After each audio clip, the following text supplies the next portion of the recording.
The race for the top five, yes, you heard that right, not the top four. The top five is well and truly on with just a handful of games remaining.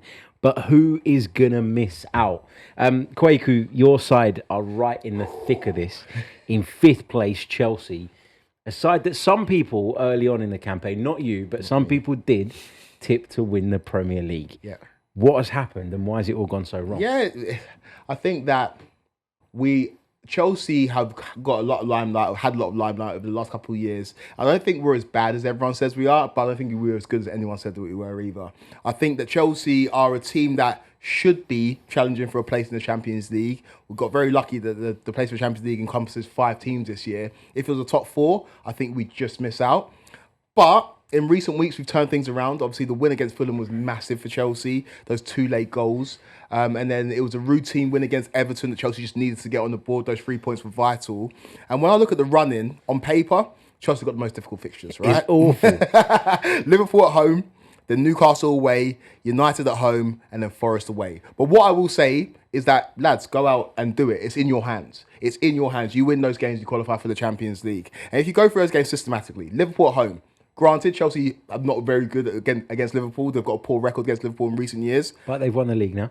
Liverpool won the league. We'll give them the guard of honour, and then we'll go and put 2 or 3 past them. I think Chelsea have got a very good chance of winning that game. This might come back to bite me. You might start cooking me in the comments when Chelsea lose that game 3-0. But I think that game is open. I think there'll be goals, and I think that Chelsea have got a good opportunity to go and beat Liverpool. We're very good at Anfield. Newcastle away.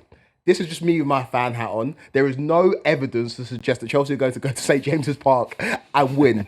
But I have a very, very strange feeling against a Newcastle team that have been very good this season, but we've seen abnormal results. We saw Bournemouth go there and turn them over. We saw Newcastle in the midst of a very good run get turned over by Aston Villa. So I think this Newcastle team are very, very good, but I back Chelsea to go to St. James's Park and get something. Man United at home is the one that I'm looking at. Chelsea last season beat Manchester United at Stamford Bridge. It took a last-minute Cole Palmer deflected goal to get the win in that game. But Chelsea are not good against Manchester United. I don't know what it is. I'm just not confident about that game against Manchester United, despite the fact that you probably have all your eggs in the Europa League basket. Forest away, the most crucial game of the season. We'll both be still going for the top 5 at that time. If Chelsea are not good enough to go and beat Nottingham Forest, who finished 17th last season, to qualify for the Champions League, then we don't deserve to play Champions League football next year. So I know on paper Chelsea got the most difficult run-in. And again, this is me maybe with my fan hat on, but I think that Chelsea, weirdly enough, have got it in the locker to go and get the results in these crucial games to secure a place in the top 5. I think a good way to look at this, Tony, is that if you look at the top 5, obviously Liverpool have won the league, Arsenal are in 2nd, Newcastle 3rd, City 4th and Chelsea 5th. The 2 that are outside of the top 5 right now with a chance of making it are, of course, Forest and Aston Villa. Can you see either of those guys making it? At the time of recording, Forest haven't played their game in hand yet. They take on Brentford at home. So we don't know how that's going to go. But can you see either of those 2 moving into the top 5, and if so, who drops out? I can see Forest moving in the top side. As you said, this is before their Brentford game, but Palace away, it's not bad. Palace are, you never know what you're going to get with Oliver Glasner and Palace. I think Palace are looking forward. Eyes on the FA Cup. Exactly. They've got bigger fish to fry. Leicester at home. I think Leicester have been terrible this season. They've already been down. They've been down since January, even though they weren't officially, but it felt like it's been since January.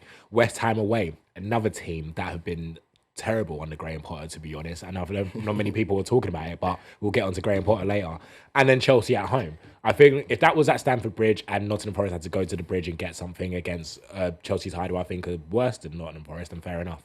But I think the City ground will be rocking. I think if that's the game that it goes down to it, Martians on the death beam. If Forest are going to win, then they get to go in the Champions League football. By all means, I think Forest do win that game. So Forest are the one outside of that top 5 right now I see going in. So that does mean I think Chelsea will go out. Villa, I just don't think Villa have enough. Even though Tottenham and United are their 2 last games, and maybe if they're in the Europa League final, they'll be focusing on that. But I just feel like with the Rashford injury now, Watkins, whether he wants to stay or go in the summer, he said he's been fuming after being left out in the Champions League as well. I feel like Villa they've had their season. They've had a really good season. They've had some really highs and lows as well. But I feel like now it's just not going to go for them. And getting into the top 5 is going to be quite a bit difficult. So Villa and Chelsea might want to go out, but I think Forest just sneak in there. I think with Villa, Kweku, if they don't make the Champions League, I think that's a massive blow. Yeah. Because for a long time, we've looked at these sort of packs of clubs trying to get in the Champions League, and we see clubs occasionally break into it, right? Newcastle did a few years ago, then struggled and didn't manage to maintain that. I think if Forest make it, you can pretty safely say that they probably struggle to maintain that going forward. Villa made it, and I really thought they built the infrastructure, the size of the club, all of that stuff, the investment they're willing to make. I really thought they would be able to repeat that and continue. And for their growth as a football club, I think that's huge. All of a sudden, their season can be quite a bad one. They could finish 7th in the league. They got absolutely dominated in the FA Cup semi-final by Crystal Palace, dumped out. Okay, nobody expected them to get to the quarterfinals of the Champions League, and they went out to potentially the winners maybe in PSG. So I don't really judge them too harshly on that. But if they finished outside of the Champions League places with nothing else to show for their season, that's a step backwards under Unai Emery, is it not? Yeah, it's difficult, right? You highlighted teams that qualified for the Champions League previously, and whenever it's happened in the Premier League, an unexpected team finishing in the top 4, next season they do struggle. I remember Everton, the 04-05 season, the following season, they struggled. Leicester, obviously more recently, they struggled. Newcastle, more recently, when they broke into the top 4 the following season, they struggled. I think Villa deserve credit for going in multiple competitions this year. And granted, it might have petered out a little bit. They'd be absolutely gutted with the performance in the FA Cup semi-final. But I don't know if I'm going to hold Unai Emery and Aston Villa to task if they don't make the Champions League. One thing that is imperative for Villa is that they need European football because of the outlay in wages, and it's one of the highest in the Premier League, and everyone was lauding them for bringing in a Rashford, bringing in a Asensio in January, but those things have costs, right? And for Villa, I think they looked at the model and said, okay, if we go and invest heavily, then we can make ourselves one of those teams, and that regular Champions League income can sustain us. I think there's going to be financial implications if they don't make it, so it is huge for Aston Villa, but like you mentioned, it feels like their season is just sort of petered out. And if you look at their fixtures, Fulham at home, Bournemouth away, Spurs at home, and United away to finish the season, they're not bad fixtures to have. But I've just seen too much inconsistency with Villa this season to have them as one of the teams to finish in the top 5. There'll be people that say, look, just a few short years ago, they were in the Championship, right? And so they'll say just the fact that they're in contention for the Champions League is massive. But for me, I think it's so important that you maintain that level to grow as a club. And they're a club with that potential. So if I were a Villa fan, I'll be honest, I'll be very frustrated with the way their league season has gone. Now, it's not done, but personally, I don't think they make it. I've left them out of my top 5. Mine are Newcastle in 3rd, Manchester City in 4th, and then I think Forest just about pip Chelsea just because of the fixtures. I think Chelsea's fixtures are the worst of the lot. I really do feel sorry for them in that sense. But, according to him, they're going to win every single one. Yeah, they brought this on themselves, though, Chelsea, because they had it in the palm of their hands for such a long time. It looked like it was going to be a top 3 that broke away. Yes, the distance between Chelsea and the top 2 was going to be quite wide, you felt, a while back. But I never felt that the rest of the pack would catch up to them in the way that they have.